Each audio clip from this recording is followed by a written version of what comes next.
Como é que eu falo? Hã? Aos internautas, boa noite também. Estejam atentos, estamos iniciando a nossa reunião nesse instante, que o nosso palestrante chegou, né? Então, vamos começar. Primeiro de tudo, eu vou falar aqui de um livrinho que eu gosto muito. Se vocês quiserem ter dele, vale a pena. Paz. Conserve o coração livre de ódio e a mente livre da ansiedade. Viva simplesmente. Encha sua vida com amor. Não fale mal de ninguém. Critique seus atos, examinando cuidadosamente todas as suas ações diárias. Faça cada manhã, antes de iniciar suas tarefas, esta oração. Senhor, no silêncio da prece, venho pedir-te força. Quero olhar o mundo com os olhos cheios de amor. Quero ser paciente, compreensivo e prudente. Fecha meus ouvidos a todas as maldades, para que só de bênçãos se encha a minha alma. Que eu seja tão bom e alegre que todos aqueles que se aproximarem de mim sintam a tua presença, Senhor. Tu és nosso socorro presente no nosso dia. Assim seja. Pior que a gente não está com a mente livre de ansiedade, nada, né? Acho que cada um está mais ansioso do que o outro. Mas vamos tentar fazer essa prece todos os dias, assim que levantarmos, para a gente amenizar a nossa vida e a vida de quem nos cerca. Quando a gente vem fazer essa reunião aqui, a gente vem munido de tudo que é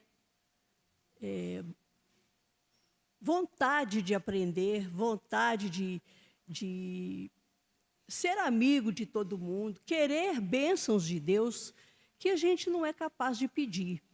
Mas aqui a gente recebe de coração aberto, estamos aqui para fazer a prece inicial.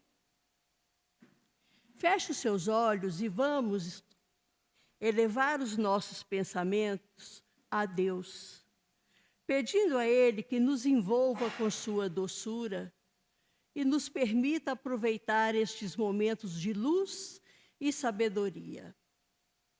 Obrigada, Senhor, que dentro de nossas idealizações estejam incluídas o equilíbrio, o amor, a paz e o progresso de nossos espíritos com a vossa proteção. Assim seja, graças a Deus. Hoje, o palestrante da noite é o Marcondes, um grande amigo nosso, de muitos anos, né? E então, ele vai falar dos trabalhadores da vinha, que nós vamos aprender muita coisa com ele, eu tenho certeza. Então, Marcondes, esteja à vontade, a casa é sua nesse momento. Muita saudade, né? Quanto tempo você não vem aqui? É? Tem muito tempo. Seja à vontade. Tá? Queridos irmãos, queridas irmãs, que Jesus nos abençoe, nos dando a sua paz. Tinha um escritor, ele é espírito, mas depois que ele falou, num dos livros dele, que os discípulos esconderam o corpo de Jesus, eu desabonei um pouco a crença nele. Mas ele fala que Jesus veio à Terra, na missão dele, para trazer as parábolas. Que as parábolas mostram o início, tanto é que tem uma das passagens lá que, no Evangelho de Mateus, né, que no interregno, então, entre a parábola que Jesus explicou e a explicação dele. Fala assim: eu abrirei minha boca e publicarei as coisas ocultas desde a fundação do mundo. Só que eu, na minha inferioridade, eu acho que Jesus veio para as parábolas e o sermão da montanha, que é uma regra áurea para o mundo todo. E se, segundo um amigo meu chamado Raimundo de Souza, se toda instituição ou constituição baseasse no sermão da montanha, seria a coisa perfeita para o mundo todo. Mas então, entre as parábolas, cada autor ou teólogo ele separa o número de parábolas. Oficialmente seriam 42. Tem um autor até maçom, ele fala que são 63. Porque tem passagens que não são parábolas. Por exemplo, eu sou o bom pastor. Não é parábola. Né? O sal da terra, luz do mundo, não são parábolas, ele coloca como parábolas. Segundo os estudiosos, os teólogos mais eminentes, são 42. E a parábola, segundo os estudiosos de parábola, fala que a parábola é o símile que mostra certa analogia entre os fenômenos da natureza e a vida humana com os da vida espiritual, extraindo-se dela princípios e verdades para a orientação dos que ouvem. É o emprego de uma imagem para a ilustração de um pensamento. Fala também mais: na sua forma rudimentar, é um acontecimento natural ou um fato da vida material, sugerindo uma lei, uma regra, uma norma de conduta ou um princípio superior de vida. Na sua mais completa e elaborada forma, era um conto criado pela imaginação do seu autor, com base histórica ou não, para exemplificar uma verdade. Era uma narrativa extraída da natureza ou da vida social, contendo uma lição moral ou significado espiritual. No Evangelho, fala-se muito assim: o reino de Deus é comparado a... Mateus, por exemplo, fala 4 vezes reino de Deus e 40 vezes reino dos céus. Lucas e Marcos falam somente reino de Deus. Então, pelas analogias das passagens, significa a mesma coisa, que é uma realização interior. Muitos esperamos que o reino de Deus seria a nossa, igual na parábola do rico e Lázaro, né, que viu Abraão lá, recebeu Abraão. Muitos espíritos acham que o reino de Deus é o nosso lar, mas sabemos que o nosso lar ainda está bem embaixo, tem muita gente acima do nosso lar. O fato é que seria uma realização íntima, aquele encontro nosso com Deus, porque quando Ele nos criou, ninguém sabe a idade, sabia a idade que esse corpo tem. Então, não sabia quando Ele nos criou. E quando Ele nos criou, colocou dentro de nós tudo que nós vamos ser. Tanto é que tem passagem onde Jesus fala assim: não tem nada oculto que não venha a ser revelado. A gente então fica com temor, né? Quando eu desencarnar, vão saber meu passado. Eles não estão preocupados com as nossas vidas. E isso quem vai responder é a nossa consciência. Mas tudo de bom que que Ele colocou dentro de nós quando nos criou, naquela mônada ou princípio espiritual que veio, no caso da Terra, cada mundo é um mundo, ficaram mineral, vegetal, etc., para desenvolver-se e tornar-se luz. Faça-se a luz, está escrito lá.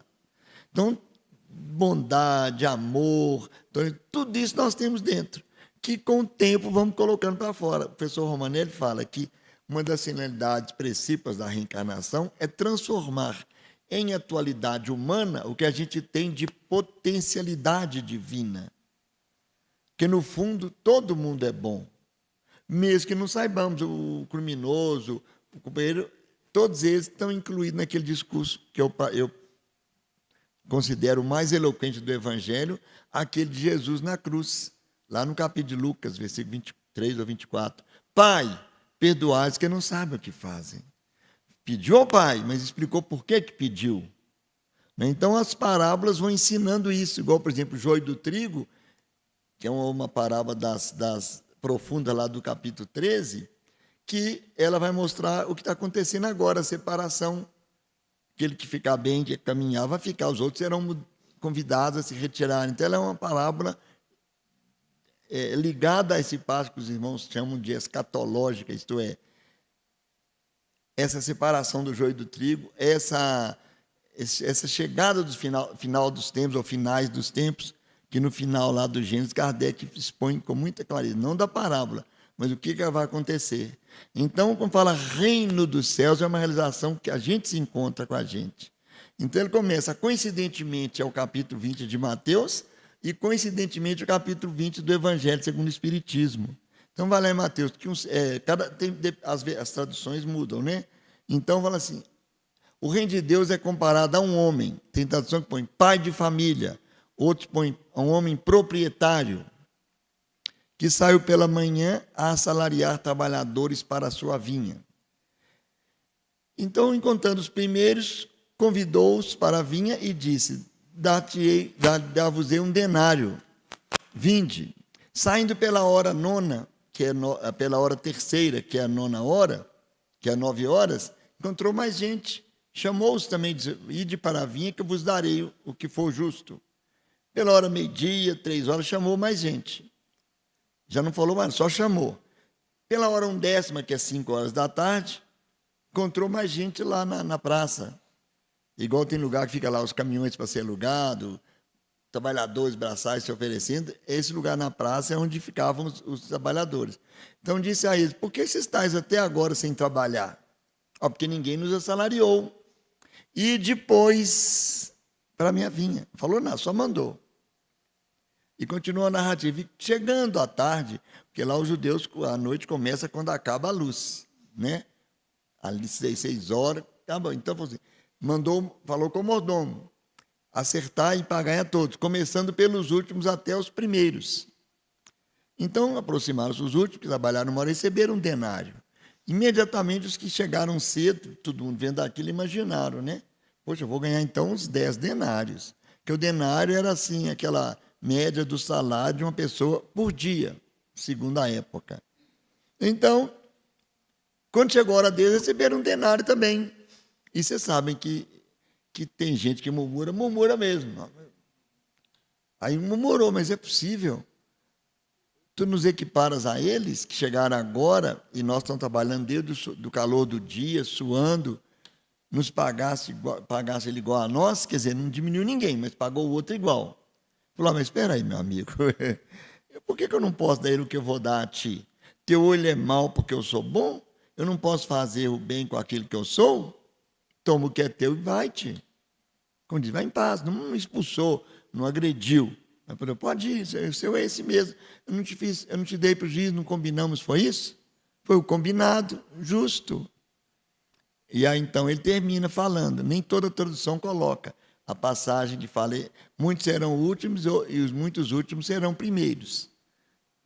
Como o livro tem mais base ao Novo Testamento, os códices, os pergaminhos, muitos, então nem todos colocam esse final, que no Evangelho de Mateus tem 2 partes, eu não lembro onde fica a outra. Então, no Evangelho segundo o Espiritismo, põe esse também. Lá ele põe como os trabalhadores da última hora, que é os trabalhadores da vinha, da última hora. O certo seria os trabalhadores das diversas horas de trabalho. Um tal de Henri Sain, parece que é judeu, fala que os primeiros trabalhadores seriam os profetas, Moisés, aquela turma toda. Depois vieram o povo hebreu, depois vieram até que, por fim, segundo ele, seríamos nós espíritas, que é uma responsabilidade imensa. Ser espírita, igual minha mãe falava, se a gente pudesse voltar atrás, a gente voltava pela seriedade que é. Quem tiver coragem, não preciso falar que eu falei, mas cisma de ler o Céu e Inferno, na primeira parte, no item 7, que fala Código Penal da Vida Futura. Nesse Código Penal da Vida Futura, Allan Kardec fala que a gente tem 4 itens. Você erra, depois se arrepende, depois você repara, depois você erra, arrepende, depois ainda tem que reparar. São 4 itens. Arrepende, sofre, repara, são 4. Depois vocês veem lá. Erra, tem expiação, depois tem o sofrimento, depois tem que reparar ainda. Porque a gente reencarna por 2 motivos, eu vi um expositor falando. Para expiação e para evolução. Só que para evoluir você não pode ter dívida. A bagagem nossa de negatividade tem que ser sair, tem que ser largada para trás. Como diz o Jesus lá quando ressuscitou lá, largar e desatar e deixar ir, temos que desatar daquilo que não é bom, que não é sadio em nós. Só que a gente não sabe o que é. Porque muitas vezes você fica sendo espírita desde criança, espírita de berço. Mas como a gente acomoda. Ah, minha mãe é espírita, igual muito espírita na cidade perto aqui. Ah, que meu pai estava com Chico, minha mãe estava com Chico, minha avó estava com Chico. E vai levando.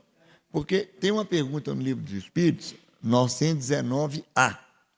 O Allan Kardec pergunta assim: o que deve fazer o homem para se melhorar nesta vida e resistir à atração do mal? Então respondem os Espíritos: um sábio da antiguidade vos disse, conhece-te a ti mesmo.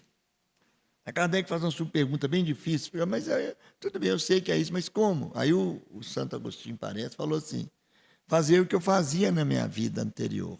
Chegando em casa, eu perguntava como é que foi meu dia, se eu fiz todo o bem que eu podia, se ninguém ficou devendo eu nada, se ninguém tem mágoa de mim. E assim, vendo os minhas atitudes, eu vi o que eu tinha que melhorar em mim.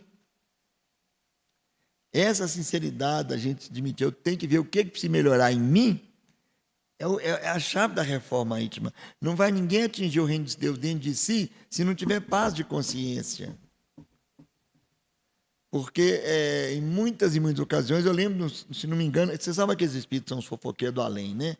Hilário Silva, Irmão X, Ignotos, conta seu caso, muda seu nome, mas conta seu caso.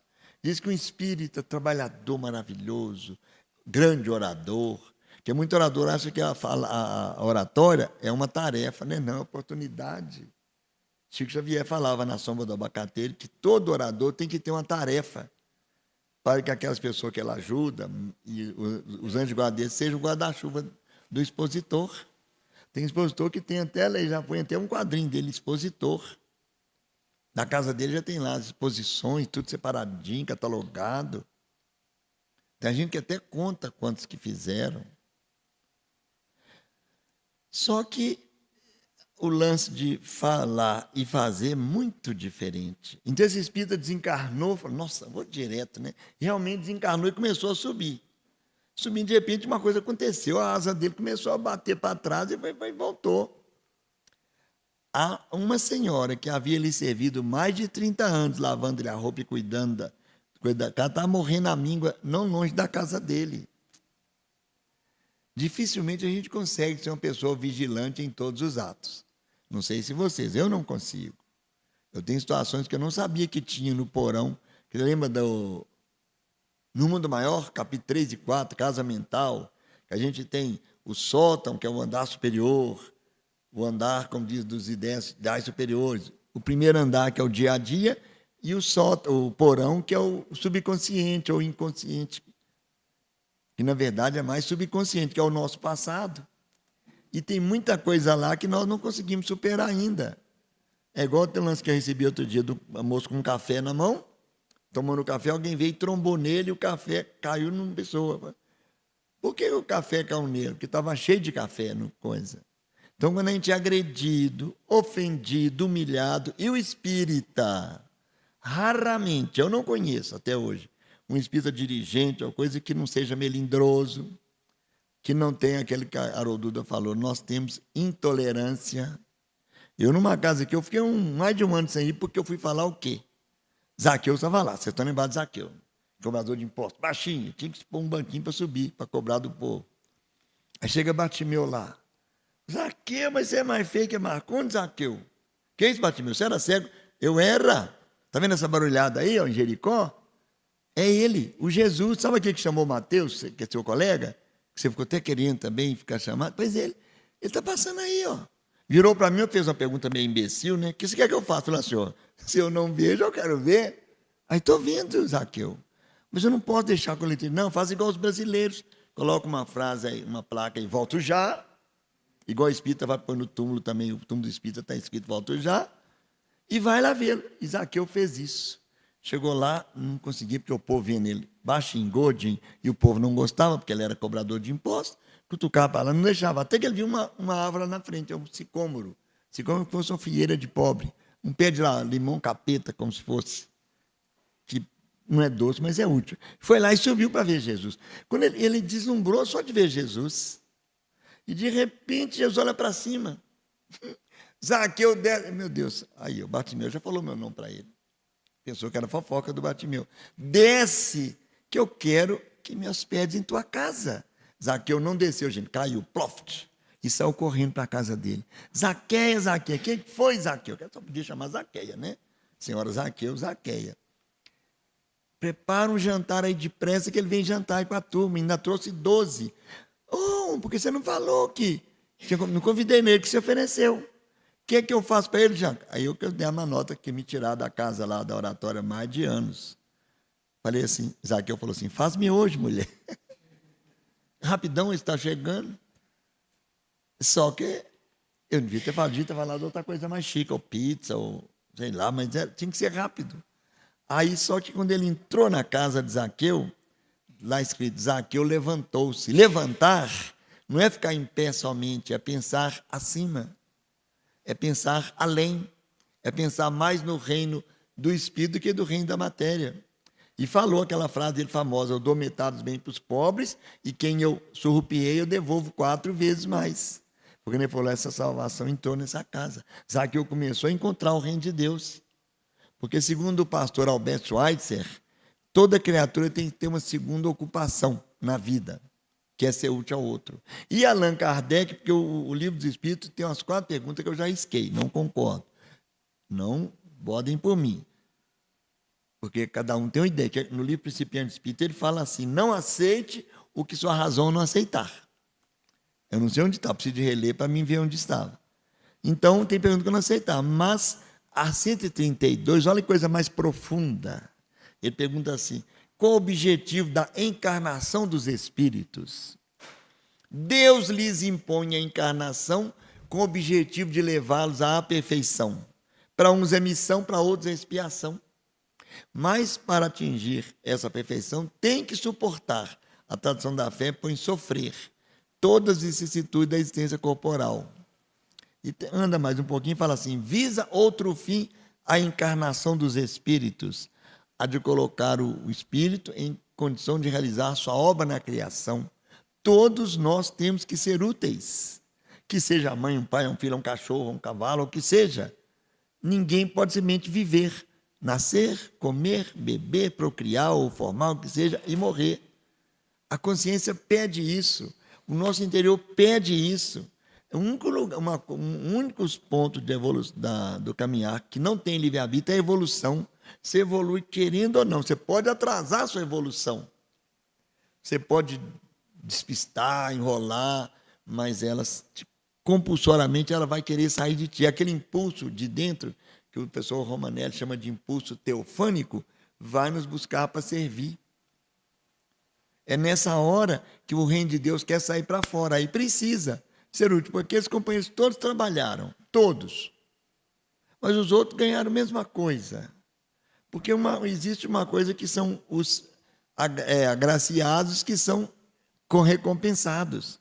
Porque o trabalhador cristão, que entende, ele trabalha por trabalhar, pelo progresso. Porque muito espírita trabalha por causa dos bônus horas. Ainda vai anotando uma maquininha no lugarzinho lá. Hoje eu fiz uma coisa que eu mereço bônus horas. Ainda coloco até por conta de si. Se tira uma casca de banana no chão, ele vai ganhar 2 bônus horas. Por quê? Primeiro, porque quem julgou, você tirou. Segundo, que quem ia cair, você evitou. Então, você fez 2 bens. Não é todo espírita, não, mas uma grande parte já faz isso. Inconsciente. Você lembra, tem uma passagem no Evangelho que chama aqueles caras lá da oração, como é que chama a oração do fariseu e publicano, não é isso? O fariseu chegou para orar, Senhor, todo elegante. Oh, muitas graças te dou, Senhor, porque eu sou um bom menino, eu dou dízimo tudo que eu tenho, eu jejuo 2 vezes por semana, embora o jejum tinha que ser de 15 dias, mas ele jejuava 2 vezes por semana. Jejuava 2 vezes por semana, dava dízimo tudo. De certo, ele falou assim, não sou como esse publicano aí, ó. Então ele mesmo assim, né, ao invés de entregar dele, já enalteceu-se perante Deus. O publicano falou assim, Senhor, tem pena de mim, pecador. Já tem espírito que fala, nossa, Senhor, obrigado, Senhor, nossa, Senhor, que bom. Sei da reencarnação, sei da lei de causa e efeito. Não sei esse irmãozinho que não acredita, coitado, né, Senhor? Já fica vangloriando intimamente. E ao contrário, a gente tinha que ter dó da gente, porque a gente sabe, não é que a gente é melhor que ninguém, mas com a bondade divina, a doutrina nos trouxe conhecimentos que nos deixa acima da maioria. Porque você pergunta, e às vezes em resposta, por que eu nasci, por que eu vivo, por que eu sofro, Por que eu vou morrer um dia? Quando eu morrer, para onde é que eu vou?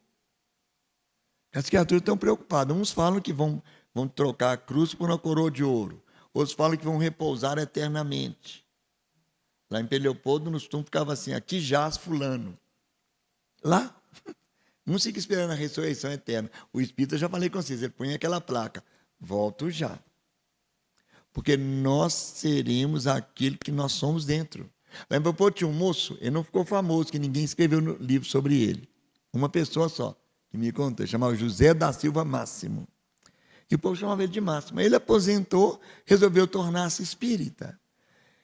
E trabalhou anonimamente, não pôs nome no Instagram, YouTube da vida, mas trabalhou. Mas depois de uns 30 anos de trabalho, ele adquiriu um câncer. Adquiriu não, a gente já traz, né? Ele apenas eclode.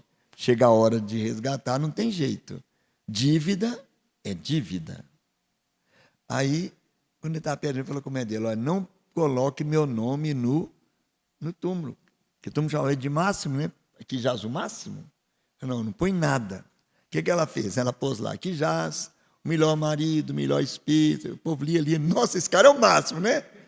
Quer dizer, não escapou de ser o que tem que ser. Nós seremos luz. Jesus não falou, vós sois deuses? Repetindo o Salmo 82, versículo 6.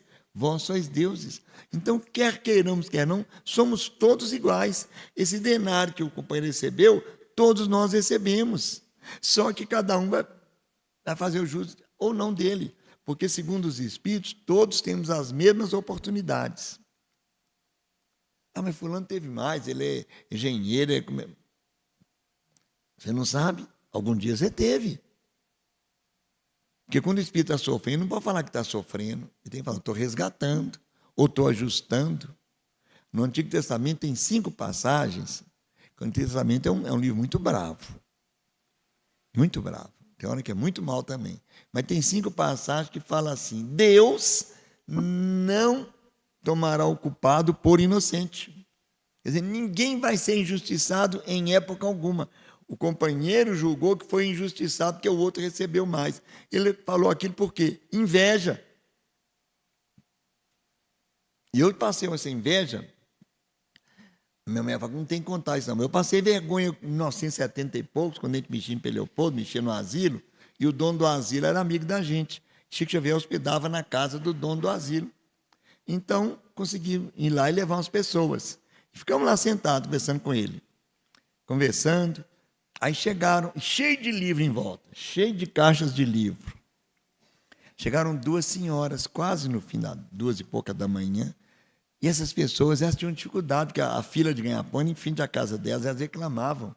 Porque pobre é barulhento, né, gente? Você conhece um pobre que não faz barulho? Faz barulho. E a gente fazia, a gente já tinha sacolinha para ganhar pão. Elas reclamavam disso. E chegaram lá, Chico, aquele jeito de educar, de tratar bem todo mundo. E quando acabou a entrevista, ele pegou um livro para cada uma. O que o Zuildo aqui pensou? Vou ganhar um livro. Ou quem estava comigo, que era muito mais importante. Era um senhor lá que a sogra dele trabalhou com ele. Ele lembrou da sogra dele. Ele deu o livro para a dona. E o que ele falou com a gente? A maior falsidade que eu vi Chico Xavier fazendo, tadinho. Esse livro eu não sei para quem. Ah, mas eu não acreditei. Falei, o que é isso? Mas dentro de mim fervilhou, sabe aquela inveja, igualzinho esse companheiro aqui? O que ela ganhou? Só que eu compreendo hoje que ela precisava. Eu podia comprar, eu tinha interesse em livro, eu ganhava também. Mas imagina se eu ganhasse um livro autografado por ele, gente, eu levava em toda a palestra que eu ia para mostrar. Não deu. Aí, quando ele foi entrando, Emmanuel falou, Chico, tem um obsidiado lá fora. Ele me pegou pelo braço, aí o rapaz chegou lá, Chico, telefone para você. Tudo mentira. É porque estava na hora dele dormir, gente, 3 horas da manhã. Aí ele levantou caladinho, veio despedindo daquele jeitinho e foi andando. Quando ele chegou lá, eu mandei ele falar aquilo, o cara está obsidiado lá fora, que era eu. Me pegou pelo braço, falou nada, só veio me beijando, até despedir. Devia ter uns 40 obsessores que montaram e foi tirando eles. Mas depois de passar, eu comecei a ficar com vergonha. Olha que atitude. Igualzinho o companheiro da parábola. Igualzinho. Inveja. Inveja. Simplesmente inveja. Hoje, graças a Deus, não tenho mais. É claro que eu tenho inveja. Eu tinha vontade de ser alto, ter um vozeirão, isso eu tenho inveja. Tem um irmão meu que é grandão, queria ser ele, que ele é grandão e parece John S. Miller. Miller, nosso mais antigo, ele fazia papel de Tarzan. É o herói que a gente tinha, só usava uma cuequinha e uma faquinha. Porque os heróis têm aquelas, Batman, que as coisas, tem aquelas roupas todas, né? Ele só tinha isso, tadinho. E uma macaquinha que era secretária dele, não é? Macaquinha chamava Chita. Então, foi inveja.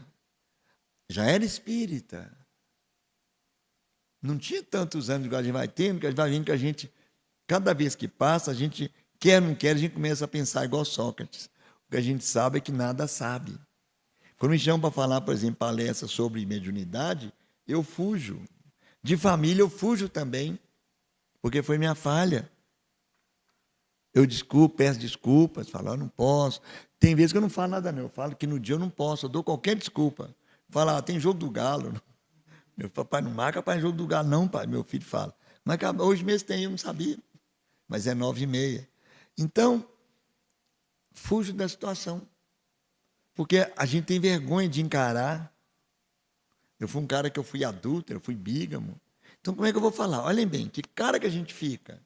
Quando eles me mostraram um pouco do que eu fui na outra vida como padre, vocês não imaginam, se isso passasse aqui 2 coisas, vocês não iam assistir. Nada que eu falasse. Só que a coisa já passou. O companheiro que serviu aquela última hora pode ter tido muitas chances pelas encarnações de servir.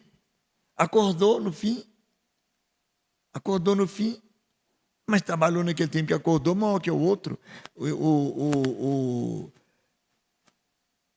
Jesus no Lar tem uma história que depois Hilário Silva plagiou. Hilário Silva, o irmão X, plagiou ela depois.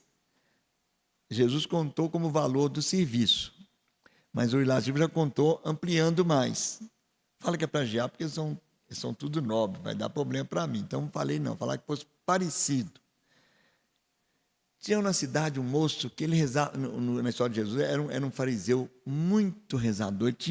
Ele não usava nada contaminado, ele não conversava com gente pecadora, só comia coisa pura, nada contaminado, e orava tanto nas horas certas que o povo, até as crianças, faziam reverência quando ele passava. Na história do irmão X, era um senhor lá da cidade que era rezador de rezar, não de falar.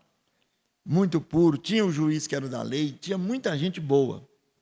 Aí, numa cidade próxima àquela, igual lá na história de Jesus, uma cidade deu peste. A peste começou a dizimar o povo e ele precisava de alguém para ir com ele. Então, foi naquela cidade. Primeiro que ele foi no que estava rezando muito, que era puro. Mas estava tão ligado com o alto que nem escutou o clamor do anjo. Aí foi chamando os bons, o magistrado, no caso do irmão X, o professor, que fazia a lei, todo mundo, gente da alta estirpe espiritual, segundo o pessoal de lá. Ninguém tinha tempo. O médico não teve coragem de ir, o outro não quis coragem. Aí ele falou, e agora? Ele pegou e começou a orar. Aí indicaram para ele, que aí é o mesmo caso de Jesus e o mesmo caso de irmão X. Um criminoso arrependido, um ladrão arrependido. Chamou ele, não pensou 2 vezes, foi na hora para lá. E ficou lá, enterrou gente, cadáver em sepulcro, cuidou de criança, consolou, ajudou, criou situações de conforto, de trabalho, muitos anos. Por fim, a morte vai chegar mesmo, o espírito está cansado de saber disso, mas chora e desespera, às vezes. Chegou para todo mundo. Quando esse povo, né, o que orava muito, o magistrado da lei, chegou para passar de nível, não puderam. Olha, vocês foram muito pessoal boa, mas vocês não praticaram, vocês têm que voltar. Quando eles olharam para cima, estava o criminoso lá na frente, todo aureolado. Ai, não, veio igual o da parábola. A inveja montou. Mas nós conhecemos ele, ladrão, confuso, aquele era confuso. O que ele fez mais do que nós que já está lá no alto? O homem só falou assim, serviu. Porque às vezes naquele tempo que ele foi chamado, ele serviu. Porque é diferente você trabalhar de você servir. Porque o trabalhador que trabalha para ganhar, mesmo que seja bonusório, ele é um mercenário. Agora, o que trabalha por amor, ele quer o quê? Construir o mundo, quer ajudar pessoas, como diz a pergunta 132, de colocar a criatura em condição de realizar a sua obra na criação. Então, ele serviu. Na fábrica que meu pai trabalhava, chegou um rapaz jovem para trabalhar. E já foi chegando, recebendo 2 vezes mais o salário o que ele... não precisa dele, não. Que ele ensinava, ele ensinou o trabalho para esse senhor, que já trouxe outras bagagens. Aí, de repente, esse que estava lá há quase 30 anos, que recebia menos da metade do outro, reclamou com o gerente, com o dono. Olha, ele chegou agora, ele é mais jovem, ele ganha 3 vezes o que eu ganho. Ah, tá certo, tudo bem.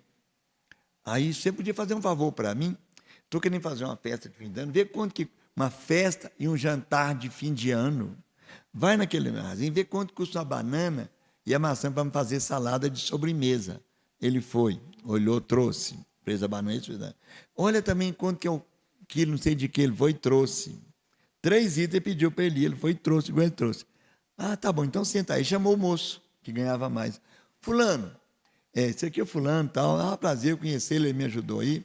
Vá ali na loja, eu preciso fazer um jantar de fim de ano. Vá naquele mercado, podia ser o Super Nosso, Açaí, sei lá onde, e vê quanto custa banana e maçã para a sobremesa do jantar. Aí ele foi. Demorou, mas demorou. Estou só ali, falei, patrão, a banana é isso, se comprar muito é isso, a maçã se comprar muito é isso, o arroz é esse, a carne é isso. Trouxe toda a lista que ele precisava para o jantar. E o outro moço olhando. Ah, obrigado, tá legal, obrigado. Aí foi embora. Ele perguntou para ele, e agora? Não, tá certo. Porque às vezes aquele que chegou por último, ou chegou com mais capacitado, ele é produtivo. Ele é produtivo. Vocês estão lembrados daquela parábola que fala que é do filho pródigo, mas que o nome tinha que chamar parábola do filho pródigo e do filho ingrato? O homem tinha 2 filhos. Ele falou, senhor, me dá minha herança aí que eu vou passear aí. Aí foi para Sabará, Nações Unidas, Leopoldo, gastar o dinheiro nas noitadas. Quando ele tinha dinheiro, estava cheio de gente em volta dele. De repente, o dinheiro acabou, porque o pai deu dinheiro. E ele foi. Pegou um Uber e zarpou. Depois de gastar tudo, acabou o dinheiro. Tem uma assolação de fome lá na cidade. Ele foi cuidar de porcos, comendo o que sobrava da comida dos porcos. Aí ele pensou, quando fala no Evangelho, caiu em si, é quando você descobre que o caminho não está certo, você tem que consertar. Caiu em si e pensou. Na casa de meu pai, o mais simples lá, tem um franguinho todo domingo, com quiabo, com angu, sei lá o quê. Tem o melhor tratamento, eu estou aqui comendo resto de porco, já sei o que farei.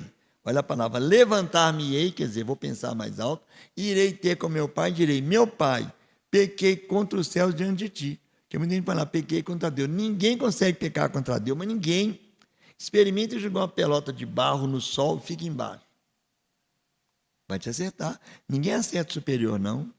Se você mexeu com alguém do centro, falou alguma coisa que desagradou e a pessoa brigar com você, é porque ele é pequeno ainda. Porque o grande não se sente ofendido, não. Esse é o detalhe que vai nos medir quando chega a hora de nossa aferição do outro lado. Não, trabalhei no centro 30 anos, fui dirigente, fui médium, tudo. Tudo bem. E as atitudes na hora da agressão, que reação que a gente vai ter? Né? Então, eu estou tomando aqui, quem quiser aceitar, está aqui. Então, o trabalho de regeneração do mundo é todo mundo junto. Uma mãe, quando vai ensinar ao filho o caminho do bem, da responsabilidade, do respeito ao próximo, ela está ensinando a criatura, porque cada criatura boa que tiver, eu neutralizo o outro. Porque eu tive a felicidade de ter tido infância, eu busquei lenha, pesquei. As crianças de hoje têm o quê? Televisão e celular. Alguns vão para a escola, costuma ter as atividades lá, mas aquela atividade raiz que eles falam, poucas crianças estão tendo hoje. Não terão para contar grandes coisas. Claro que temos aí que são fenômenos, que vão para as Olimpíadas, vão para futebol, fazem sucesso, mas é uma minoria comparada com a maioria da humanidade. Então, vão nos perguntar, a consciência vão nos perguntar, o que você fez mais que os outros? Porque no Evangelho tem isso, né? Se você fizer só o que o patrão manda, você é um servo inútil.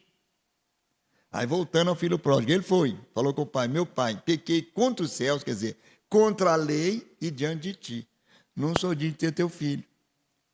trata-me como teu servo. O pai fala no evangelho que o pai foi encontrar com ele antes dele chegar, porque era uma aldeia. Se ele chegasse para o pai, passando pela aldeia, ele podia ser até agredido pelo povo da aldeia, porque ele fez uma coisa muito feia. Aí o pai foi recebê-lo, antes que ele chegasse. Beijou, mandou pôr um anel, mandou uma capa nele, e fez aquele banquete. Aí chega o outro, o bonzinho, que estava com ele direto. Aí viu, o que é isso aí? Que festa é essa? Uai, seu irmão, que estava morto e reviveu, que seu pai me encontrou. Aí ele fechou, não quis entrar, viu, pai? Filho. Mas, pai, eu estou com o senhor, sirvo o senhor o tempo todo, o senhor nunca me deu um cabrito para cear com meus amigos? Nem uma pizzazinha para fazer um lanche com meus amigos. Isso aí chega esse teu filho, que dissipou com as prostitutas e tudo. O senhor faz essa festa, fala, meu filho, tudo que é meu é teu. Esse teu irmão estava morto e reviveu, estava perdido e foi achado. Quer dizer, então não pode separar do filho pródigo. Porque se você chega no lugar e fala, o filho pródigo voltou, está te ofendendo. Porque pródigo não é vantagem, pródigo é gastador, perdulário. E o outro é invejoso. Quer dizer, a humanidade tem isso tudo. O companheiro que na parábola reclamou que recebeu um só, não estava dentro da justiça. Não podia reclamar, foi combinado. Teve inveja do outro que recebeu, foi agraciado. Que provavelmente esse filho que recebeu esse banquete. Que eu falo que lá no centro, nossa atividade, nós temos uma parceria com um grupo evangélico que tem negócio de droga. Então eu falo que quando vocês passaram a usar drogas, vocês eram isso, que eu não posso repetir aqui, senão é que eu vou ficar 10 anos sem vir, né, moço? Mas agora que vocês estão lutando contra ela, vocês são heróis, porque droga não se vence, a não ser que tenha um caráter e uma religião firme. Minha filha, que é enfermeira, todos da saúde, a droga não sai do corpo. Tem que ter uma coisa maior, que é o caráter, que é um tanto de coisa, e medo. Agora vocês são heróis, está lutando contra vocês, são heróis para mim. Aí faz tudo que eles precisam. Chegam lá escangalhados, quando eles voltam sorrindo.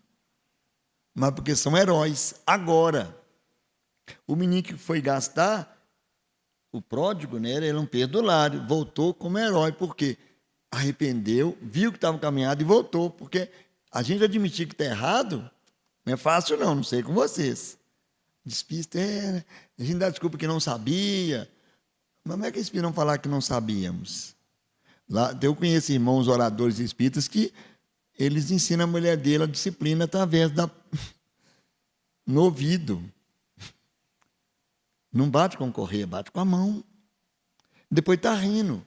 Fica esquisito, mas fica muito esquisito. O Haroldo, eu gosto das palestras dele. Depois que minha irmã ligou para fazer com lá e que falaram que era 1.200 por mês, então quando fala assim, que fala de dinheiro, fica sem crédito. Coisas palestras são maravilhosas. Eu tenho um amigo pastor que falou, não, sabe aquele Haroldo seus? Eu escuto ele. O pastor, ele fala, uma amiga minha era espírita, morreram 2 familiares dela. E num velório dele, eu fui no outro eu não fui, mas ninguém foi. Então ela sentiu sozinha, procurou ele, que era primo dela, falou, você sabe que eu sou espírita e tal, vim para cá buscando coisa. Falou, vem cá. Abriu lá o capítulo 28 de, não sei se é Samuel, de Reis, onde Saul foi lá na pitonisa de Endor para ele evocar Saul. Está vendo isso aqui? Ó? Isso aqui é mediunidade.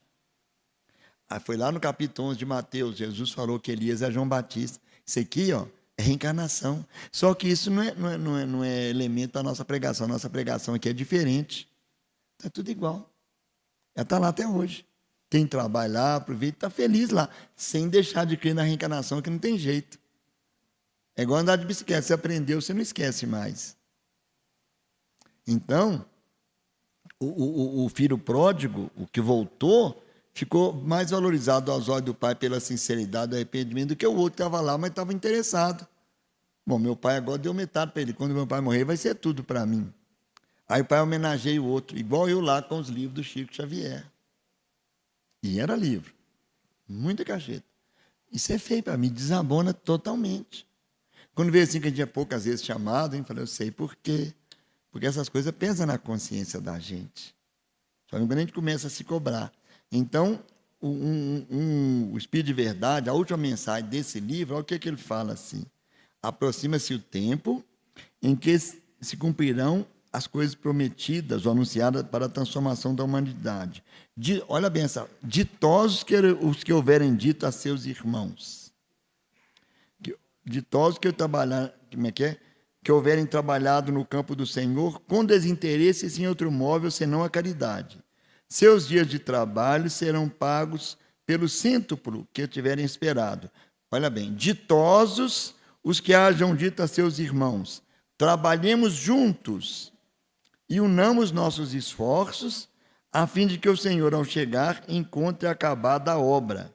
Porquanto o Senhor, ao chegar, lhes dirá: vinde a mim, vós que sois bons servidores, vós que soubestes impor silêncio às vossas rivalidades e aos vossos ciúmes e discórdias, a fim de que não pudesse dano para a obra. É muito profundo isso, porque simplesmente nós estamos sentados como frequentadores, mas fazemos parte integrante, porque se você não vier, fica só o desencarnado. Como a gente não vê desencarnado, né? Não, está vazio. Porque provavelmente deve estar cheio de gente aí. Ó. E ainda tem um grupo que eu vi, foi uma mensagem do irmão X, se não me engano, que muito espírita, que frequenta o centro.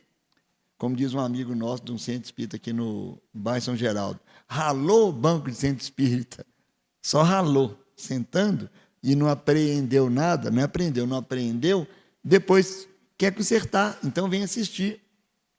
Às vezes fica perto da gente, às vezes, conforme o caso, ele dá um soninho na gente para a gente ouvir, mas o orador, quando ele também cochila, ele pega e dá desculpa que está desdobrando. Eu não sei, uma vez eu fiz uma fala, não sei onde, que eu não posso falar palestra é para os grandes.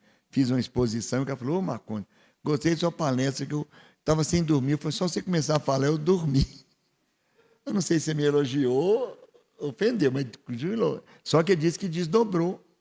Só não perguntei o que ele viu, porque quando desdobra, você vê o corpo lá e você vê o que está passando em volta. Não é igual as pessoas falar que eu estava assim, de repente eu vi meu corpo lá, o pessoal operando ele, os médicos falaram: ó, você tem chance não. Depois eu voltei, aquele pessoal da experiência quase morte. Então, meus irmãos, quando a gente na casa espírita é perturbado por alguém que te tira a paz ou que te ofende, é os testes da vida, para ver o que você aprendeu, porque é igual a criatura fala: gente, não pede Deus paciência não, porque ele vai te dar o quê? Pessoa para testar, para você aprender. Então pede ele força. Eu vi uma senhora falando: não, eu tenho que pedir Deus é paciência, porque se eu pedir força, eu mato essa pessoa que está me perturbando. Porque a gente é humano, dentro de nosso porão, da casa mental, lá no subconsciente, tem tudo de ruim que nós tivemos. Como lá no alto, que é no sótão, que no fundo é o andar, é o inconsciente puro, como diz Jorge Andréia, ali está as virtudes que vamos ter. Saber perdoar e conseguir perdoar. Emmanuel tem uma mensagem que fala assim: na celebração do Natal, perdoa a quem te ofendeu para diminuir o trabalho de Jesus na harmonização da humanidade. Porque qualquer hora que algum ficar de mal do outro, der problema, ele já começa a trabalhar. Aqui tem que harmonizar. É preciso harmonizar. Tem até uma música que fala assim: haja paz no mundo, a começar em mim. Não é porque um companheiro chamado Rizal, o que achou que são 63 parábolas, ele fala assim, que Jesus quis demonstrar que o trabalho espiritual difere do trabalho comum, e que não depende do tempo, mas da oportunidade. Não é quantidade, é qualidade. Os que trabalharam o dia todo, podem ter trabalhado, podem ter parado a hora de almoço, feito até uma cesta, pode ter parado para tomar café. Porque, se eu posso fazer amanhã, não precisa eu fazer hoje. Embora o conhece, ele se pode fazer, faz depressa. Eu, quando estava trabalhando fazer em casa e deixo para última hora, eu passo um apito e falo: por que não fez desde o dia que chegou? A gente vê que errou, porque deixa para depois. E, às vezes, o pedido de perdão é o desafio da encarnação nossa. Você vai ter teste com alguém e a sua prova. Você pode ter muitas desafios no caminho, mas a prova principal era aquele perdão que você tinha que dar ou pedir. A gente fala: vou deixar para outro, porque quando a Igreja Católica criou o concílio, se não me engano, de Nicéia, Laodiceia, que proibiu a reencarnação, Provavelmente muita gente está falando, já que tem, eu vou deixar para outra. Vou reconciliar na outra. Vou bagunçar nessa, na outra eu venho santo. Só que a doutrina espírita explica que quanto mais você abusar, mais dificuldade você vai ter. Eu dificilmente eu vou conseguir casar na outra vida e ter filho. Porque eu não fui bom pai, não fui bom marido. Eu sei disso. Então, fazer o quê? Pode ser que na outra eu consiga. Não sei. Porque a gente não sabe que vai estar sendo a peneirada. A exemplo do pessoal de Capela, como diz Emmanuel no início do livro A Caminho da Luz, que vai estar acontecendo conosco, o que aconteceu nessa constelação de Capela. Aqueles que não se ajustarem em diretar o caminho do Senhor, para buscar esse reino de Deus e não tiver dentro, vai ser convidado gentilmente a pegar o bonde para outros caminhos. Porque desde que vieram, diz o Emmanuel no Caminho da Luz, que os egípcios, primeiros egípcios, já voltaram, eram os menos devedores. E quando Jesus veio para a terra, eu não falo nasceu, porque eu não acredito que nasceu, veio aqui, ele escolheu o povo pior que tinha, o mais necessitado, que era o povo hebreu. Só eles que sabiam, só eles que eram certos. Você não vê, tem religião hoje, até hoje, que só eles que sabem, só eles que são certos. No Espiritismo também tem, na União Espírita, só eles que sabiam. Tem poucos agora de lá, o São Manuel, que está com quase 100 anos ou mais de 100, é só eles que sabiam. E não adiantava você levantar a mão e a dona falar, no Salmo tal, falou o nome do Salmo, fala assim, ensina a criança o caminho que deve seguir. Eu falei, só desculpa, mas é o provérbio. Salmo tal, versículo tal. Só que é o provérbio mesmo, provérbio 22, versículo 6, porque a gente tinha lido na véspera. Tinha uma palestra de um professor que falou isso. Então, na casa lá do Sonoro, estava fazendo palestra o Álvaro. Aí a gente sentado, porque eu agora não sou mais não. Quer dizer, eu sou, mas é pouco. Era muito chato, Deus me livre. Meu filho, pai, não é possível. Álvaro, no capítulo 18 do Evangelho segundo o Espiritismo, está escrito, reconhece o verdadeiro espírito pela sua transformação moral. Eu falei, capítulo 17. No capítulo 18 do Evangelho segundo o Espiritismo, Kardec fala, falei, capítulo 17, item 4. Ele falou mais alto, aí eu fiquei calado. E é no capítulo 17, no item 4 dos bons espíritas. Quer dizer, precisava de eu falar? Com todo respeito? Não precisava. O que eu sei mais que ele? Além do tudo, ele tinha trabalhado com Chico Xavier lá em Leopoldo, no grupo Meimei. Ele foi responsável para catalogar aqui as mensagens, para colocar no livro Instruções Psicofônicas e Voz do Grande Além, cada mensagem muito profunda. Então, a gente fica caladinho. Para terminar, eu vou narrar a história de um pastor chamado Albert Schweitzer, que eu acho que tem 3 pessoas muito importantes. Madre Teresa de Calcutá, Albert Schweitzer, Chico Xavier é o terceiro, na minha conceituação. Que ele tinha Emmanuel, Zé Luiza, que a turma toda junto com ele. Os outros só tinham esse. Albert Schweitzer, ele era pastor e organista. E começou a ouvir assim, o que você tem feito por Jesus? Você tem feito por Jesus?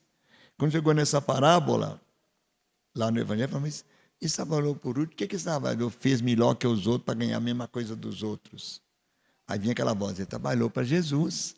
Que é diferente de trabalhar para si, para Jesus. Ele começou a questionar. Aí ele um dia foi lá num pessoal lá que manda as missões para a África e tinha um livro. Lá na capa estava assim, o que você tem feito por Jesus? Ele falou, mas eu prego, mas eu recebo, eu toco, mas eu recebo. Aí decidiu, vou pregar até 30 anos. 30 anos eu vou ver o que eu vou fazer. Com 30 ele entrou para a faculdade Sorbonne e foi estudar medicina para trabalhar na África, lá perto do Rio Gabão. Lá ele conheceu Helene Blaise, que também pensou igual ele, e foram casar e mudou. 3 dias de viagem no Rio para chegar onde é que ele ia. Fez um hospital, tudo de madeira. E não tinha ninguém ia, porque tinha os xamãs lá, o rio, as tribos lá, e ninguém ia nele, não. E toda tarde ele pegava voga e tocava. Jesus, alegria dos homens, vem doce mole, as músicas de João Sebastião Bach. Quando foi um dia, solão, vem a tribo lá, o pajé, ou o xamã, com o menino no braço. Ele tinha estudado as doenças lá, intestinais, dava tumefação. Ele estudou aquilo tudo, já sabia. O menino chegou com aquele barrigão, entrou o pajé, entrou todo mundo. Não tinha aqueles porteiros de Jesus que vai entrar, não. Deixou todo mundo entrar, não ia brigar. Aí ele pôs o menino na mesa. Aí o pastor olhou, examinou, falou, já sabia o que era. Eu falei, Jesus, se o senhor me ajudar, eu vou ser trabalhador da última hora. Se o senhor não ajudar, eu vou agora, já estou chegando aí daqui a pouco. Aí, anestesiou o menino, a tribo lá dentro. Quando o pajé vinha, via todo mundo. Vem e voltou, vem e voltou. Abriu o menino, tirou aquela coisa toda, limpou e ajoelhou de novo. Se o menino acordar, eu estou chegando aí. De repente, o menino acorda. Ele entrega o menino para o moço, ele já sabe, tinha estudado as línguas dele, falou, doutor é um Deus diferente, mata para depois da vida. Nunca mais faltou cliente. Foi aí que ele, quando ele ia fora, para pedir mais ajuda para o pessoal, falou, olha, o povo branco que acredita em Jesus, é Jesus que manda eles dar o dinheiro para me trazer remédio para vocês. Ele nunca falou que era ele. Porque fala que ele é o profeta da selva. Porque eles queriam que ele fosse como missionário. Eu falei, eu vou como médico. Mas ele, amando, ele foi dando um recado. E ainda morreu leproso. Você vê, tinha que ter muita dívida junto, né? Morreu leproso com 90, ganhou o prêmio Nova da Paz, 900 e pouco. Perto da gente ainda, não tem muito tempo, não. Foi leproso, mas foi fiel até o fim. Porque lá no Apocalipse tem fala, ser fiel até o fim, dar-te a coroa da vida. Então, aquele que chegou, por último, que eles falam que somos nós espíritas, segundo outra mensagem que tem aqui no Evangelho, capítulo 20, que vale a pena ler em casa. Está quase 9 horas ali, menina? Estou vendo certo? Está em cima. Então, eu vou terminar, agradecer vocês de terem nos ouvido, a moça que nos convidou, a Vaninha, a vocês que ouviram. Peço perdão se não foi igual, queria trazer melhor, mas a gente está ficando mais velho, está caindo de produção, vocês acreditam? Eu já analiso isso, até choro às vezes, mas falar, chamou, eu vou, né? Agradeço, desejo muita paz para todo mundo. Lembrando que nós somos da última hora, se a gente dedicar de verdade. Não é ficar esperando o galardão, não, porque os companheiros que ele chamou lá na praça foram chamados por quê? Estavam na praça ainda. Eles tinham esperança de ser chamados. A gente não sabe que hora que o Senhor vai nos chamar. Às vezes é um testemunho com a família, com o vizinho, com a vizinha. Não é perdoar a fofoca. Que diz o Raul Teixeira que dificilmente a pessoa vive sem fofoca, né? Mas diminuir a quantidade, né? Já é um caminho. Eu desejo paz, que Jesus abençoe o coração de cada um de vocês, viu, gente? Muito obrigado. Nós aqui te agradecemos pela sua estadia conosco, né? Trazendo... Eu gostei de vir, achei fácil. Eu tenho dificuldade de dirigir à noite. Se tivesse chovido, eu não ia vir, não, eu ia pegar um Uber. Mas eu achei fácil, foi tão bom, foi gostoso. Gostei mesmo. Então tá bom. Sim, tá bom.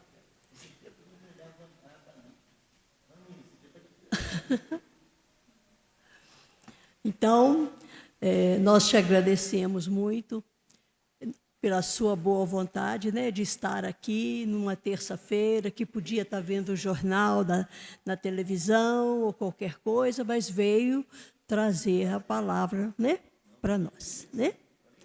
Te agradecemos muito, tá? Ano que vem tem mais, né? Fica na fila, né, para você voltar, se Deus quiser. Então, nós estamos aqui agora, eu vou falar só o próximo mês aqui, para a gente fazer a oração para desligar, né, os internautas. No mês de dezembro, o tema central vai ser Cristo, a luz do mundo. No dia 3, Jesus e o alvorecer de uma nova era, com Carlos Caixeta. Dia 10/12 vai ser Maria, a serva do Senhor, com Palova Assis. E dia 17/12, Na Presença do Cristo, com Vânia Perdigão. Tá certo? E dia 24, né, Natal, e 31/12 vai ser o culto do Evangelho, aqui, né? Então, esse ano está encerrando, assim, a gente está agradecendo muito a oportunidade que Deus nos deu de estarmos presentes aqui todas as semanas, todos os meses, aprendendo, igual ele falou, a gente tem que aprender para poder crescer, para poder oferecer alguma coisa. Então, estamos aí cavando entendimentos. E eu quero agradecer muito as pessoas que estão frequentes aqui. Seria muito triste a gente estar aqui e ver 2, 3 pessoas, mas a gente vê que a gente está chamando. E as pessoas estão vindo. E continuem assim para fortalecer o espírito de cada um, de crescer espiritualmente. É nessa hora que a gente está mostrando para Deus a nossa boa vontade de crescer na sua vontade, né? Então, nós vamos fazer a oração, depois os outros casos, para poder os internautas saírem do YouTube, né? Nós vamos agradecer a Deus, nesse instante, todas as oportunidades que tivemos até agora de poder ajudar, doar, falar com alguém que precisa de ouvir uma coisa para ser ajudado. Que Deus esteja presente na nossa vida, fazendo-nos crescer, fazendo-nos ajudar o próximo com boa vontade, não com raiva, mas com boa vontade. Sabemos que temos muito ainda para fazer, para merecer tudo de Deus. Mas estamos no caminho, fazendo, tentando. Esse mês eu termino a minha estadia nessa mesa. Com muito medo que eu sentava nela, mas agora eu já vou acostumando aos pouquinhos, já estou fazendo aquilo que precisa ser feito aqui. Eu agradeço muito às pessoas que frequentam o GELU, né, do Grupo Lares Unidos, as pessoas que acreditaram em mim para estar nessa mesa. Esse ano eu só fiquei 2 meses aqui, um lá no princípio e um aqui no final. Mas muito agradecida por ser escolhida para estar aqui. Quero desejar a vocês um belo final de ano, um dezembro cheio de luz, de paz e de fé. Acreditem naquele que nós vamos felicitar, né? Mostrar para ele, para Jesus, que nós estamos aqui. Nós precisamos dele e sabemos que a presença dele é muito importante na nossa vida. Não vou falar muito, não, porque não pode, o tempo é curto, mas um abraço em cada um de vocês, dos seus familiares, que Jesus abençoe de coração cada um de vocês que estão frequentando Lares Unidos. É muita paz e alegria na vida de cada um. É o que eu desejo para vocês, que Jesus entregue para vocês, para o coração de cada um. Despedimos dos internautas, né? E eu vou...